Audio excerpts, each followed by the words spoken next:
쇼펜하우어가 말하는 나이 들수록 혼자가 편한 이유. 여러분은 혼자 있는 시간이 편안한가요? 아니면 불편한가요? 20대의 나와 지금의 나, 혼자에 대한 감정이 달라진 걸 느끼시나요? 오늘은 19세기 독일의 철학자 쇼펜하우어가 말하는 나이가 들수록 왜 혼자가 더 편해지는지에 대해 이야기해 보려고 합니다. 쇼펜하우어는 인간을 근본적으로 고통을 느끼는 존재라고 정의했습니다. 그에게 인생이란 끊임없는 욕망과 고통의 연속이었죠. 그런데 흥미로운 건 그 고통의 상당 부분이 세상 자체보다 사람과의 관계에서 비롯된다고 본 점입니다. 우리가 겪는 많은 괴로움들 생각해보면 대부분 관계 속에서 생기지 않나요? 오해, 질투, 실망, 배신, 비교. 이 모든 감정들은 결국 타인과의 상호작용 속에서 발생합니다. 쇼펜하우어는 나이가 들수록 혼자가 더 편안해지는 이유를 단순히 성격이 까칠해져서가 아니라 인간 본성과 욕망, 그리고 인생의 구조 속에서 설명합니다. 지금부터 그 이유를 하나씩 살펴보겠습니다. 젊을 때의 외로움 vs 나이 들어서의 고독. 먼저 이해해야 할 것이 있습니다. 젊을 때의 외로움과 나이 들어서의 고독은 완전히 다른 성질을 가진다는 사실입니다. 우리는 젊을수록 타인의 시선을 통해 자신을 확인하려 합니다. SNS에 올린 사진의 좋아요가 몇 개 달렸는지, 내가 한 말에 사람들이 어떻게 반응하는지, 나는 어떤 그룹에 속해 있는지, 이런 것들이 자신의 가치를 증명하는 수단이 됩니다. 그래서 관계는 필수가 됩니다. 인정받고 싶고 소속되고 싶고 비교 속에서 자신이 뒤처지지 않았다는 걸 확인하고 싶어집니다. 하지만 쇼펜하우어에 따르면 이 시기의 인간은 아직 자기 자신을 감당할 힘이 없습니다. 혼자 있으면 공허해지고 불안해지고 자신의 내면과 마주하는 것이 두렵기 때문입니다. 그래서 끊임없이 외부로, 타인에게로 도망칩니다. 그러나 시간이 흐르면서 인간은 점점 깨닫게 됩니다. 사람이 준 기쁨보다 사람이 준 피로가 더 많았다는 사실을요. 기대했다가 실망하고 이해해 주길 바랐다가 오해받고 진심을 나눴다가 배신당하고 이런 경험들이 쌓이면서 우리는 관계의 실체를 조금씩 보게 됩니다. 쇼펜하우어는 이렇게 말합니다. 인간이 성숙해질수록 혼자서 견딜 수 있는 능력은 그의 가치가 된다. 젊을 때의 외로움은 결핍입니다. 무언가 채워지지 않은 상태, 누군가 필요한 상태죠. 하지만 나이가 들수록의 고독은 선택이 됩니다. 스스로 원해서 필요해서 선택한 상태입니다. 이 차이가 매우 중요합니다. 첫 번째 이유, 사람에 대한 기대가 줄어든다. 나이가 들수록 혼자가 편해지는 첫 번째 이유는 사람에 대한 기대가 줄어들기 때문입니다. 젊을 때 우리는 타인에게서 많은 것을 기대합니다. 이해해 주길 바라고, 공감해 주길 바라고, 내 마음을 알아주길 바랍니다. 내가 이렇게까지 말했는데 왜 모를까? 이 정도면 알아채야 하는 거 아닌가? 이런 생각들을 하죠. 하지만 인생을 살수록 반복해서 확인하게 됩니다. 사람은 생각보다 깊이 이해해 주지 않고 생각보다 오래 머물러 주지 않으며 생각보다 쉽게 변한다는 사실을요.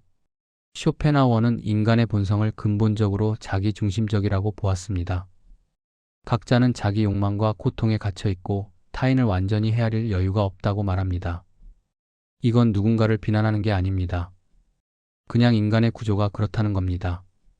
나 역시 타인의 고통을 내 고통만큼 느낄 수 없듯이 타인도 내 고통을 그만큼 느낄 수 없습니다. 이 사실을 받아들이게 되는 순간 관계에 대한 환상이 무너집니다. 그리고 환상이 사라진 자리에는 피로도 함께 사라집니다. 기대가 없으면 실망도 없습니다. 요구가 없으면 상처도 줄어듭니다. 이 사람이 나를 완전히 이해해 줄 거야 라는 환상이 없으니까 왜 나를 이해 못해? 라는 분노도 사라지는 겁니다. 그래서 혼자는 쓸쓸하지만 동시에 가벼워집니다. 누군가를 설득하고 설명하고 이해시키려고 애쓰지 않아도 되니까요. 두 번째 이유, 자기 자신과 함께 있는 시간이 덜 불편해진다. 두 번째 이유는 자기 자신과 함께 있는 시간이 덜 불편해지기 때문입니다. 쇼펜하우어는 이렇게 말합니다. 혼자 있는 시간이 괴로운 사람은 자기 자신과 함께 있는 것이 괴로운 사람이다. 날카롭지만 정확한 지적입니다. 혼자 있을 때 불편한 건 혼자라서가 아니라 자기 자신이 불편해서입니다. 젊을 때는 침묵이 불편합니다. 아무것도 하지 않는 시간이 견디기 어렵습니다. 생각이 자꾸 안 좋은 데로 가고 불안이 밀려오고 내가 뭘 하고 있는 건지 혼란스러워집니다. 그래서 사람을 만나고 소음을 만들고 끊임없이 외부로 도망칩니다. 술자리, 모임, 수다, 넷플릭스, 게임. 뭐든 좋으니까 이 정적을 깨고 싶어집니다. 하지만 나이가 들수록 인생의 패턴이 반복되고 욕망은 줄어들고 감정은 무뎌지고 자기 자신이라는 존재가 점점 익숙해집니다. 내가 화날 때 어떤 생각을 하는지, 외로울 때 어떤 기분이 드는지, 불안할 때 어떤 행동을 하는지 이미 너무 많이 겪어봤기 때문에 더 이상 새롭거나 두렵지 않습니다. 생각의 흐름, 감정의 습관, 외로움의 모양까지 다 알고 있으니까 이제는 그냥 흘려보낼 수 있게 됩니다. 그 결과 혼자 있는 시간은 더 이상 공허가 아니라 회복의 시간이 됩니다. 설명할 필요도 없고 맞출 필요도 없고 증명할 필요도 없는 상태. 그냥 있는 그대로의 나로 존재할 수 있는 시간입니다. 이때 혼자는 외로움이 아니라 자유에 가까워집니다. 세 번째 이유, 관계의 비용을 정확히 알게 된다. 세 번째 이유는 관계의 비용을 정확히 알게 되기 때문입니다. 모든 관계에는 대가가 따릅니다. 시간, 감정, 에너지, 인내, 자존심. 관계를 유지하기 위해서는 끊임없이 무언가를 지불해야 합니다. 젊을 때는 이 비용이 보이지 않습니다. 외로움이 더 두렵기 때문입니다. 그래서 손해를 보면서도 관계를 유지합니다. 그래도 혼자보단 낫잖아라고 생각하면서요. 하지만 나이가 들수록 인간은 계산이 아니라 체감으로 알게 됩니다. 이 사람을 만나고 나면 왜 이렇게 지치는지, 이 대화를 하고 나면 왜 하루가 사라진 것 같은지, 이 관계를 유지하기 위해 내가 얼마나 나 자신을 버리고 있는지를요. 별로 하고 싶지 않은데 거절하면 서운해할까봐 간다. 사실 관심 없는데 관심 있는 척한다. 내 생각은 다른데 분위기상 맞장구 친다. 이런 순간들이 쌓이면서 피로가 누적됩니다. 쇼펜하우어는 말합니다. 우리가 누리는 평온의 대부분은 사람을 덜 만날수록 커진다. 충격적으로 들릴 수 있지만 실제로 경험해보면 맞는 말입니다. 사람을 만나는 횟수가 줄어들수록 감정의 기복도 줄어들고 쓸데없는 스트레스도 줄어들고 내 시간이 온전히 내 것이 됩니다. 그래서 나이가 들수록 인간은 자연스럽게 관계를 정리합니다. 좋아서가 아니라 필요해서입니다. 평화를 지키기 위해, 감정을 보존하기 위해, 자기 삶을 소모하지 않기 위해서요. 네 번째 이유, 인생의 중심이 사람에서 상태로 이동한다. 네 번째 이유는 인생의 중심이 사람에서 상태로 이동하기 때문입니다. 젊을 때 행복은 대부분 관계 속에 있습니다. 누가 곁에 있는지, 나를 어떻게 보는지, 어디에 속해 있는지가 삶의 질을 결정합니다. 연인이 생기면 세상을 다 가진 것 같고 친구들과 어울리면 행복하고 소속감을 느끼면 안정감을 느낍니다.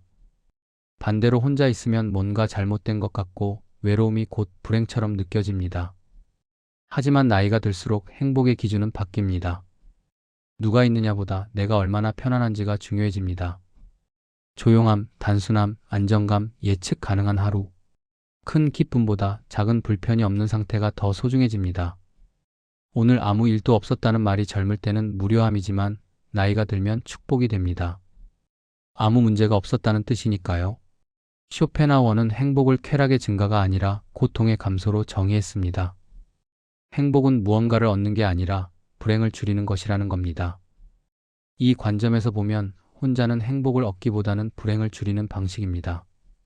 드라마가 없고 갈등이 없고 비교가 없고 쓸데없는 감정의 파도가 없습니다. 누군가의 기분을 맞출 필요도 없고 오해를 풀 필요도 없고 상처받을 일도 없습니다. 그래서 나이가 들수록 혼자는 비어있는 상태가 아니라 정돈된 상태가 됩니다. 깨끗하게 정리된 방처럼 마음도 정돈되어 있는 상태입니다. 다섯 번째 이유, 죽음에 가까워질수록 삶이 내면으로 수축한다. 다섯 번째 이유는 죽음에 가까워질수록 삶이 내면으로 수축하기 때문입니다. 쇼펜하우어는 인간의 삶을 점점 외부에서 내부로 이동하는 과정이라고 보았습니다. 젊을수록 삶은 밖에 있습니다. 새로운 경험, 새로운 사람, 새로운 자극을 찾아 끊임없이 바깥으로 향합니다. 하지만 나이가 들수록 삶은 안으로 들어옵니다. 바깥 세계에서 얻을 수 있는 자극은 점점 줄어들고 대신 기억, 사유, 회상, 성찰이 삶의 주된 활동이 됩니다. 새로운 것을 경험하기보다는 이미 경험한 것들을 되새기고 의미를 찾고 정리하게 됩니다. 과거의 기억들이 현재보다 더 생생하게 느껴지고 추억 속에서 더 많은 시간을 보냅니다. 이것은 쇠퇴가 아닙니다. 삶의 방향이 바뀌는 것입니다. 이때 사람은 깨닫습니다. 결국 끝까지 함께 가는 존재는 타인이 아니라 자기 자신이라는 사실을요. 부모도, 친구도, 연인도, 자식도 결국 어느 순간에는 떠나거나 떠나보내야 합니다. 유일하게 처음부터 끝까지 함께 있는 존재는 나 자신뿐입니다. 그래서 혼자는 실패가 아니라 준비입니다. 누군가 없이도 견딜 수 있는 능력, 아무도 없어도 무너지지 않는 구조를 만드는 과정입니다. 쇼펜하우어는 그것을 성숙이라 불렀습니다. 혼자 있을 수 있는 능력, 그것이 곧 어른이 되는 과정이라는 거죠. 고독을 견딜 수 있는 사람만이 진짜 자유를 안다. 쇼펜하우어는 인간을 비관적으로 본 철학자였습니다. 삶은 고통이고 욕망은 끝이 없고 행복은 일시적이라고 말했죠. 하지만 혼자에 대해서만큼은 놀라울 정도로 현실적이고 따뜻했습니다. 그는 말합니다. 고독을 견딜 수 있는 사람만이 진짜 자유를 안다. 진짜 자유란 무엇일까요? 아무도 필요하지 않은 상태일까요? 아닙니다. 그건 냉담함입니다. 진짜 자유는 누군가가 있어도 좋고 없어도 괜찮은 상태입니다. 관계를 선택할 수 있는 능력, 혼자를 견딜 수 있는 힘, 외로움에 무너지지 않는 구조. 이것이 진짜 자유입니다. 나이가 들수록 혼자가 행복해지는 이유는 사람이 싫어서가 아니라 삶이 무엇을 요구하는지 알게 되기 때문입니다. 관계는 선택이 되고 고독은 기술이 되며 혼자는 더 이상 결핍이 아니라 능력이 됩니다. 그래서 어떤 나이 이후에 혼자는 쓸쓸함이 아니라 안정이고 외로움이 아니라 정리이며 고립이 아니라 자기 삶의 회복입니다. 마치며 쇼펜하우어에게 나이든 인간의 혼자란 버려진 상태가 아니라 마침내 자기 자신에게 돌아온 상태였습니다. 세상과 사람들 속에서 끊임없이 자신을 증명하고 인정받으려 애쓰다가 어느 순간 깨닫는 거죠. 아, 나는 이미 여기 있었구나라고요. 혼자가 편해진다는 건 외로워졌다는 게 아닙니다. 충분히 살아봤다는 뜻입니다. 충분히 상처받아봤고, 충분히 기대해봤고, 충분히 실망해봤고, 그래서 이제는 안다는 겁니다. 무엇이 나를 편하게 하고 무엇이 나를 지치게 하는지, 어떤 관계가 필요하고 어떤 관계는 놓아도 되는지, 그리고 가장 중요한 사실, 나는 혼자서도 괜찮다는 것을요. 여러분은 지금 어느 단계에 계신가요? 아직 혼자가 불편하다면 괜찮습니다. 그건 자연스러운 겁니다. 혼자가 편해지는 건 시간이 필요한 일이니까요. 하지만 언젠가는 아마도 생각보다 빨리 여러분도 깨닫게 될 겁니다. 혼자가 외로움이 아니라 자유라는 것을, 고독이 고통이 아니라 평화라는 것을요. 오늘 영상이 도움이 되셨다면 구독과 좋아요 부탁드립니다. 구독과 좋아요는 명언소리 채널 운영에 큰 힘이 됩니다. 감사합니다.